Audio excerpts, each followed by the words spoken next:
Pernah nggak sih kamu merasa seperti dikendalikan oleh keadaan, seolah-olah kamu nggak punya pilihan untuk mengubah hidupmu sendiri? Tapi apa benar nasib kita sudah ditentukan sejak lahir? Atau sebenarnya kita punya kekuatan untuk menciptakan keadaan kita sendiri? Aku lahir dari keluarga sederhana. Aku tumbuh dengan keyakinan bahwa kesuksesan hanya untuk mereka yang punya privilege. Aku sering mendengar orang-orang berkata, kamu tuh harus realistis, nasib kita itu sudah ditentukan dari sejak lahir.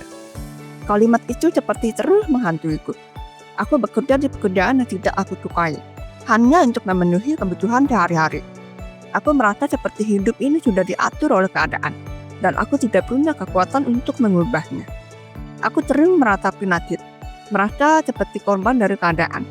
Kenapa aku tidak lahir dari keluarga kaya ya? Kenapa aku tidak punya kesempatan seperti mereka? Pertanyaan-pertanyaan itu terus menghantuiku. Aku juga punya mental block. Takut mengambil risiko karena takut gagal. Aku merasa seperti hidup ini sudah ditentukan, dan aku tidak punya pilihan.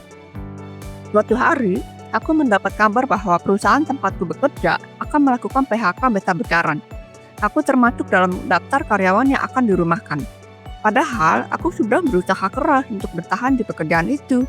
Meski sebenarnya aku nggak benar-benar bahagia. Tiba-tiba semua rencanaku berantakan. Tabungan yang aku kumpulkan selama ini gak cukup untuk bertahan lama. Aku mulai merasa panik. Di saat yang sama, tekanan dari keluarga dan lingkungan sekitar makin berat. Teman-temanku juga banyak yang menyerah, memilih untuk pasrah dengan keadaan. Aku pun mulai bertanya pada diri sendiri.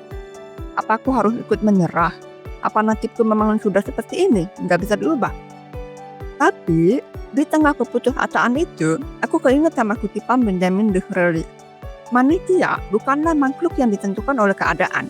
Keadaan adalah ciptaan manusia. Aku sadar ini adalah momen di mana aku harus memilih. Tetap terjebak dalam keadaan atau menciptakan keadaan baru untuk diriku sendiri. Selama ini aku terlalu fokus pada keadaan dan lupa bahwa aku punya kekuatan untuk mengubahnya. Aku bertanya pada diri sendiri, apa aku mau terus hidup seperti ini? Atau aku mau mengambil risiko untuk mengubah nasibku? Aku memutuskan untuk berubah. Aku ingin berani mengambil risiko untuk mengejar perubahan dan mengubah nasibku. Jadi, aku mulai dengan menemukan jalur kekayaan yang tepat melalui weton kaya. Metode ini membantuku memahami potensi diri dan cara yang sesuai dengan spektrum kekayaanku. Kalau kamu mau melihat jalur kekayaan dan spektrum kekayaanmu, klik link di deskripsi atau di komen ya. Aku mulai berdoa kepada Tuhan, memohon pencerahan. Meskipun sebelumnya aku jarang berdoa, tapi aku tetap berusaha untuk memulai berdoa setiap hari.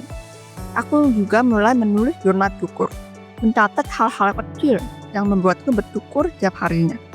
Aku juga menulis 7 alasan mengapa aku mau berubah dan 7 mimpi yang aku inginkan. Ini membantuku menemukan motivasi dan arah. Aku juga mencatat setiap kegiatan kecil yang berhasil aku lakukan. Aku merayakan setiap pencapaian sekecil apapun. Karena aku tahu ini adalah langkah kecil untuk mengubah nasibku. Aku mulai menjalankan rencana sampingan yang selama ini hanya ada di angan-angan. Membuka bisnis kecil-kecilan di bidang yang aku sukai. Awalnya, aku ragu dan takut. Apa bisnis ini akan berhasil? Apa aku nggak akan bangkrut? Tapi aku langsung keinget afirmasi dari weton kaya. Jadi aku mulai mendengarkan afirmasi positif setiap sebelum tidur dan sesudah bangun tidur. Anda adalah saya kaya berharga. Saya menerima, menghargai, saya berharga dan mencintai diri Anda. Saya produktif tanpa syarat. Saya sejahtera. Anda berhak dan saya kreatif sukses. Kalau kamu juga mau mendengarkan rekaman afirmasi magnet uang dan keberuntungan, klik link di deskripsi atau di komen ya. Ternyata langkah kecil itu membawa perubahan besar.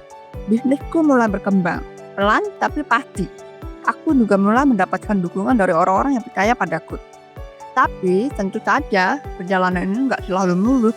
Ada hari-hari di mana aku hampir menyerah karena omset menurun atau pesaingnya semakin banyak. Tapi setiap kali itu terjadi, aku kembali mendengarkan afirmasi positif dan berdoa, meminta kekuatan untuk tetap bertahan. Ketika aku hampir menyerah karena tekanan PHK dan ketidakpastian, aku menyadari bahwa ketakutan dan keraguan adalah hal yang wajar. Aku mulai mengatasinya dengan mengakui emosi negatif. Aku tidak lagi menyangkal rasa takut dan ragu, melainkan mengakuinya sebagai bagian dari proses. Aku menulis di jurnal, hari ini aku takut, tapi aku memilih untuk tetap melangkah. Aku juga menyiapkan beberapa opsi cadangan jika bisnisku tidak berjalan sesuai rencana. Misalnya, aku mulai mempelajari skill baru yang bisa menjadi sumber penghasilan alternatif. Aku mencari orang yang sudah berpengalaman di bidang bisnis yang aku geluti. Mereka memberiku saran dan motivasi untuk tetap bertahan. Tekanan dari keluarga dan lingkungan sekitar sempat membuatku ragu, tapi aku belajar untuk mengatasinya dengan membangun komunikasi yang baik dengan keluarga. Aku menjelaskan visi dan mimpiku kepada orang tua dengan tenang. Aku juga menunjukkan progres kecil yang sudah aku capai, seperti onde pertama atau testimoni pelanggan.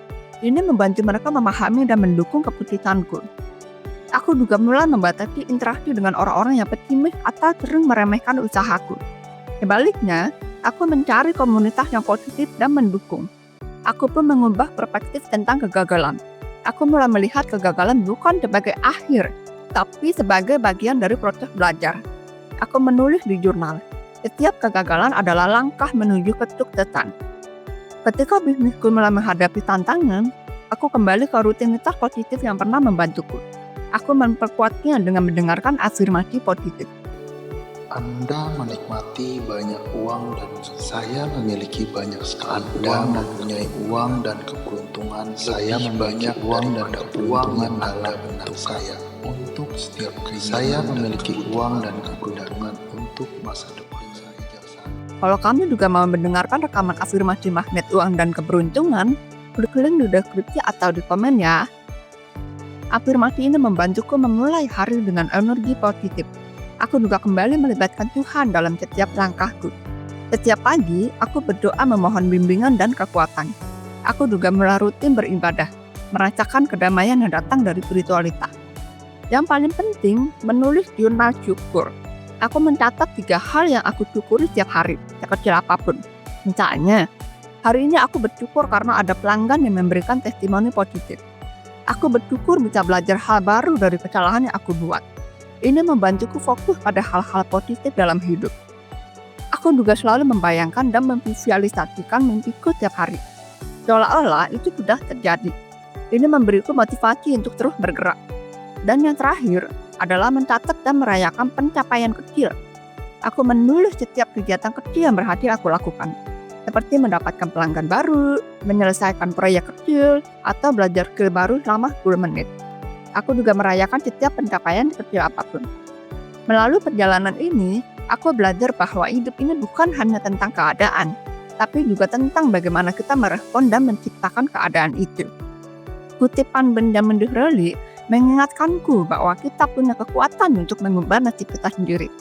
Aku juga belajar bahwa kesuksesan bukan hanya tentang hasil akhir, tapi juga tentang proses dan perjuangan. Dengan melibatkan Tuhan, mendengarkan afirmasi positif, dan bersyukur atas setiap langkah kecil, aku menemukan kekuatan untuk terus bergerak maju. Kalau kamu, apa yang bisa kamu lakukan hari ini untuk menciptakan keadaan yang kamu inginkan? Apa langkah kecil yang bisa kamu ambil untuk mengubah nasibmu? Ingat, kamu bukanlah makhluk yang ditentukan oleh keadaan. Keadaan adalah ciptaanmu. Terima kasih sudah menonton video ini. Semoga video ini bermanfaat untuk kamu ya. Jangan lupa untuk selalu mendengarkan afirmasi positif setiap hari dan ciptakan keadaan yang kamu inginkan. Sampai jumpa di video selanjutnya.